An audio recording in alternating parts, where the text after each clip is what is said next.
Welcome to you. Thank you. Thank you And for having me. we're here to talk about the Spillover Motel. Yes. So You've driven by it. Why haven't you stopped? that's a great question. Yeah. There's life past Sugarloaf. There's life past the access road. Exactly. Now, how many miles? What, couple of 3 miles? 7 miles. You're 7 miles. Mm-hmm. Oh, 7 miles past Sugarloaf. Almost walking distance, right? Right. Yeah. How many rooms do you have? We have 19 rooms at the motel, and we also have an inn about a mile down the road from the motel with 5 guest rooms. Tell us exactly where the inn is. The inn is right on the corner of Route 27 and 16. And that is an inn or bed and breakfast? I like to say it's bed and breakfast style. We will not cook you breakfast, but we do stock the cabinets and the refrigerator with breakfast so you can cook yourself. But if you're nice to us, you can have breakfast. Yes, yeah, there exactly. You go. Yeah. Yep, and we do the same at the motel. We have a continental breakfast there too. Yeah. I call it a basket full of sugar upstairs. There's some pastries and we have great coffee. You do have great coffee. We do have great coffee. We have camp. Well, nope, I'm sorry, they just changed their names. It's now called Main Life Coffee out of Kingfield. Yeah. They roast it. I order my coffee. He says I'll roast it up and I'll deliver it in 2 days. So it's very fresh. Whoa. And we also use, it used to be called Wicked Joe Coffee, and they changed the name to Benbow's Coffee. So we have 2 great Maine coffees. Yeah.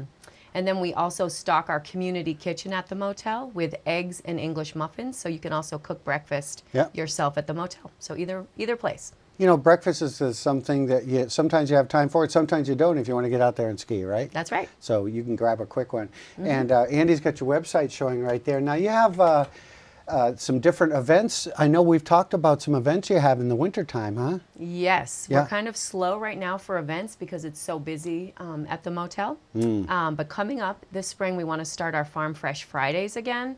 So we have a little bit of food that we cook. We always set up a full bar so people can come have a beverage, adult beverage or kid beverage, either one. And we like people to bring their homemade goods. So some people sell their fresh bread, like the Bigelow Fields Bread House comes.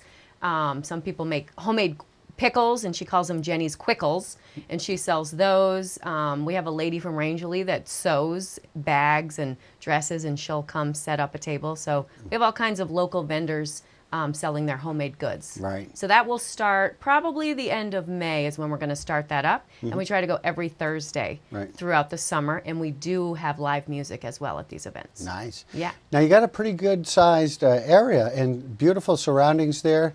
Is it available for other opportunities such as outings and weddings and things of that? Yes. So we have a large field at the motel with a pergola down in the field. It's like an old rustic pergola. And we do have a horse and a nice horse fence in the background. The Stratton Brook runs right by the field. It's a very beautiful place for weddings and events. And we have plenty of guest rooms, of course, for guests. Of course, right. And then if you go to the inn, it's a little bit smaller of a setting and yard. But that yard is filled with beautiful flowers and trees, and the brook also runs right by the inn. A lot of brides and their bridal party will stay at the inn for a couple of nights, get ready there, take their pictures there, and it's a perfect setting for that too. Oh yeah. Yeah. It's a historic building right there. It's been there a long time. It has been there a long time. Yeah. 1890 is when it was built. Wow. It's beautiful. Yeah. Gone through quite a few changes, and now it is available for you. Where do they? What's the best way? Call or to go to your website for rooms? I think calling is always the best way because we have a few different options so our staff can explain the different rooms that we have. We have 2 different rooms at the motel with different beds and options for sleeping, and then the inn is a completely different opportunity as well for people to sleep. So. Right. Yep, it's better to just call. Yeah, and I'm sure you can establish some packages if someone's having a bridal party or something like that. A lot of opportunities there. Yes. And you're open 365 days a year? Yes, we are. Anytime you want to come stay at the Spillover. Exactly. Yeah, perfect. Yes. And we're going to take a break. We're going to come right back with more here. Leanne joining us from the Spillover Motel. We'll be right back.